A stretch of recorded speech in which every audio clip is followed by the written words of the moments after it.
Bencana banjir yang melanda negara pada 18 dan 19 Disember lalu terus memberi kesan kepada pusat-pusat penyimpanan rekod di pejabat-pejabat kerajaan. Kementerian Pelancongan Seni dan Budaya melalui agensi di bawahnya, Arkib Negara Malaysia, telah menggerakkan pasukan tindakan bencana rekod. Dan untuk laporannya, kita bersama Azri Idris di Shah Alam. Azri. Terima kasih rakan tugas di studio. Baiklah, pasukan tindakan bencana rekod di bawah Arkib Negara Malaysia ini ditugaskan bagi membantu pejabat-pejabat kerajaan untuk menyelamatkan rekod-rekod yang terjejas dan terlibat dalam bencana banjir yang berlaku pada kali ini. Jadi untuk berkongsi informasi lanjut mengenai proses penyelamatan ataupun pemuliharaan semula rekod-rekod yang terjejas ini, kita bersama-sama dengan Ketua Pengarah Arkib Negara Malaysia, Jaafar Siddiq Abdul Rahman.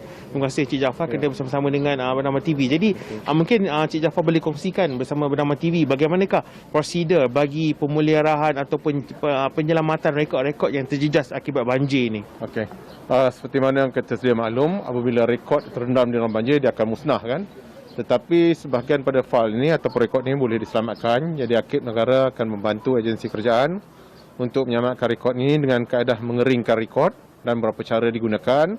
Mungkin cara yang pertama menggunakan secara suhu bilik yang biasa. Kita akan melekatkan pada kertas surat khabar ataupun kita boleh menggunakan kertas art sebagainya, dan kita akan juga menggunakan dryer dan setrika sebagainya.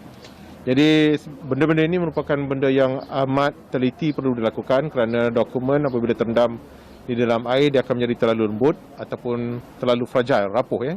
Jadi ia memerlukan proses yang panjang dan kesabaran. Jadi ada beberapa alat-alat yang akan digunakan, misalnya plastik, kertas kepingan plastik, spatula untuk mengasingkan rekod, dan seterusnya ruang kerja yang luas, kemudian tali untuk membuat ampaian dan sebagainya, klip untuk memastikan bahawa rekod dapat digantung dengan cermat dan teliti.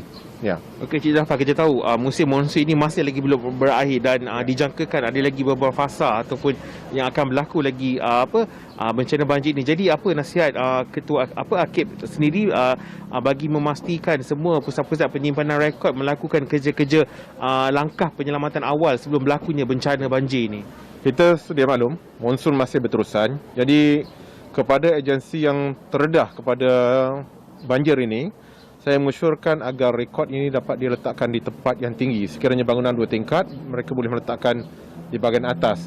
Tetapi sekiranya mereka tidak ada cara yang lain, mereka mungkin boleh membungkus rekod itu dalam plastik, membuatkan 2 atau 3 lapis plastik supaya air tidak masuk, dan mengikatkan tali plastik itu pada punca yang tidak boleh dihanyutkan air ataupun banjir. Jadi untuk menyelamatkan rekod ini sebenarnya memerlukan komitmen yang tinggi, tetapi sekiranya agensi bersedia lebih awal, mereka akan dapat menyelamatkan rekod ini. Sebab rekod ini sebenarnya sumber kepada negara, aset yang perlu dipelihara. Jadi keprihatinan amat diperlukan untuk menyelamatkan rekod ini. Maknanya sebelum terkena banjir, mereka perlu mengambil langkah-langkah tertentu untuk menyelamatkan rekod mereka.